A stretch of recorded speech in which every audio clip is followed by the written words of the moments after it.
from Cake, the channel that's about baking and much more. A warm welcome to my channel. Today, let's make a signature Goan curry, Sorak. A tasty curry made without adding a drop of oil to it. Sorak is enjoyed more often during the monsoon months when fresh fish is not available in plenty. No fish, no eggs, no vegetables are added to this curry, and yet it is so flavorful. Now let's start making this simple but delicious Sorak curry recipe right here at Cake.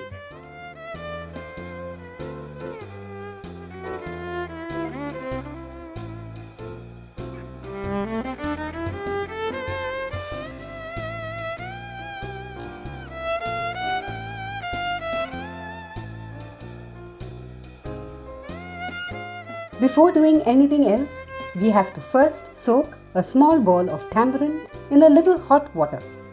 I had soaked this around 20 minutes ago and the tamarind looks like it's a lot, but that's because it has spread out in the water.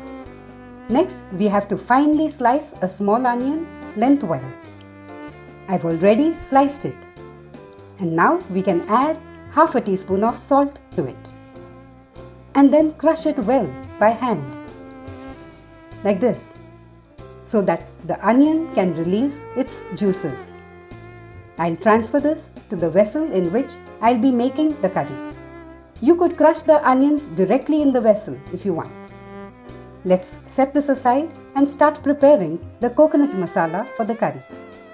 First, I'll transfer 1 cup of grated fresh coconut to my grinder jar. To that, I'll add 5 Kashmiri chillies. I've already broken off their stalks and will now break each of them into 2 or 3 pieces. I'll also add 1 teaspoon of cumin seeds and 2 teaspoons of coriander powder. Why coriander powder and not coriander seeds? Good question.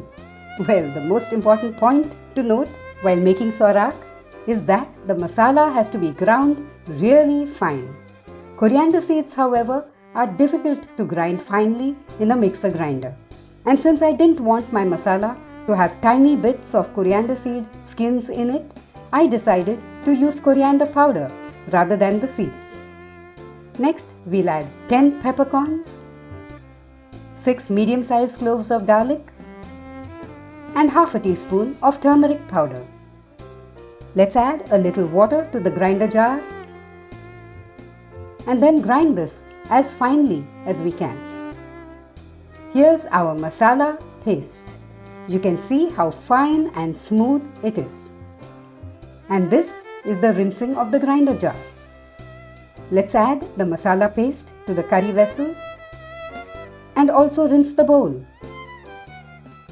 And then add the rinsing of the grinder jar as well and stir everything before adding in some water to thin the curry a little.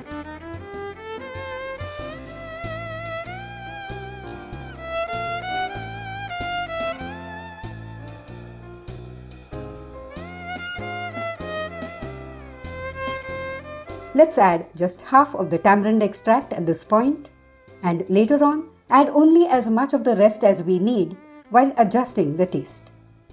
To balance the taste of the tamarind and the other spices, we'll add in 1 tablespoon of sugar and half a teaspoon of salt.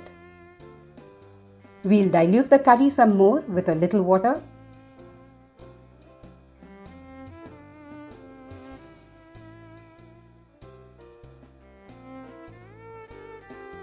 And then set it to boil on a medium flame.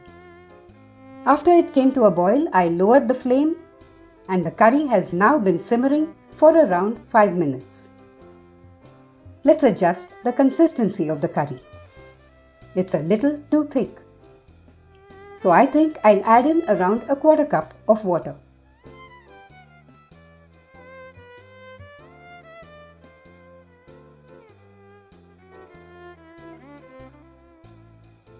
Now let's adjust the taste.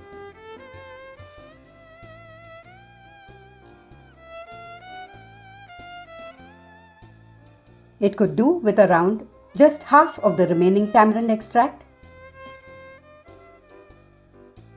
and a quarter teaspoon of salt. We'll now let the curry simmer for 2 more minutes and then add a powder cake touch to the traditional recipe. We'll add a quarter cup of coconut milk to it. I got this by reconstituting around 1 tablespoon of coconut milk powder with a little hot water. This will give our tasty sorak a creamier texture.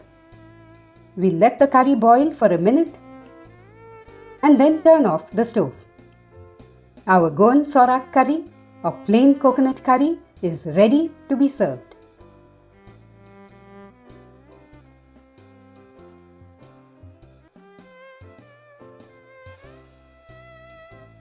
Sorak goes really well with hot steamed rice. Just add some pickle on the side and enjoy a simple meal of rice and curry, or sheet puri as we call it in Goa. Do check out my recipe and let me know how you liked it. A final reminder to subscribe for more tasty recipes like this.